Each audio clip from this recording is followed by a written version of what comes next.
नमस्कार मित्रांनो, आज चोराडे येथे एक दिवसा एक बैल मैदान होते. तर आज त्या मैदानात लाईव्ह चालू असताना आपल्या अखिल भारतीय बैलगाडा संघटनेचे सचिव विलासदादा पैलवान यांनी पश्चिम महाराष्ट्रातील गाडा मालकांना आज रोकटोक असे सांगितले. तर मित्रांनो, दुसऱ्या नियमाबद्दल आणि इतर महाराष्ट्रातील बैलांची पाठराखण करणे बंद करा असे बरेच काही नियम आज आपल्या अखिल भारतीय बैलगाडा संघटनेचे सचिव विलासदादा पैलवान यांनी आज सांगितले. तर मित्रांनो, सुंदर असा व्हिडिओ झालेला आहे. तर पूर्ण व्हिडिओ बघा, काय बोलले काय नाही तर ते.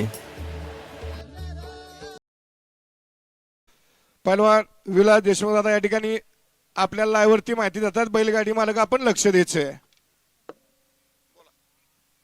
बैलगाडी मालक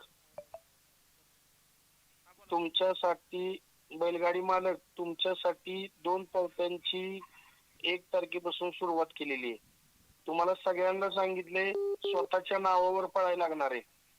पावतीवर तुमचं नाव, तुमच्या पैरेकऱ्याचं नाव आणि दोन्ही बैलांची नावं पाहिजेत. जर आजपासून तशी पावती जर कुणी नोंदवली नाही, समजा एकाच बैल मालकाचं नाव आहे बैलाचं नाव नाही, असली पावती असली तर ती साईडला काढून ठेवली जाणार, त्याला पळायची संधी मिळणार नाही. आजपासून नोंदवताना दोन्ही बैल मालकांची नाव आणि दोन्ही बैलांची नावं टाकणं तुम्हाला 100% अनिवार्य राहणार आहे. हे सगळं चाललंय तुमच्यासाठी चाललंय. आणि तुम्ही जर यात गफलत करत असाल, आणि अजूनही सांगतो, पश्चिम महाराष्ट्र व्यतिरिक्त इतरातली बैलांचा कोण पाठीराखा बनत असेल तर विनंतीपूर्वक सांगतो, कुणाची पाठराखण करू नका, अन्यथा आपला पण बैल बांधून ठेवायची वेळ येऊ शकते.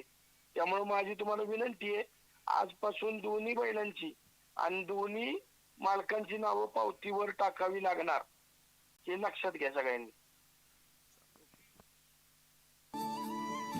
तर मित्रांनो, आपल्या अखिल भारतीय बैलगाडा संघटनेचे सचिव विलासदादा पैलवान यांनी हा जो नियम सांगितला, दुसरा नियम, एका गाडी मालकाला फक्त 2 चिठ्ठ्या नोंदवता येतील, तर हा नियम एकदा अगदी उत्तम आहे. कारण की या नियमामुळे सर्व गरीब गाडा मालकाला कुठेतरी फायनलमध्ये राहण्यास मिळेल.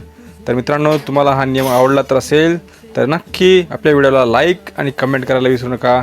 धन्यवाद मंडळी. जय जवान जय किसान. भेटूया तोपर्यंत पुढच्या व्हिडिओमध्ये.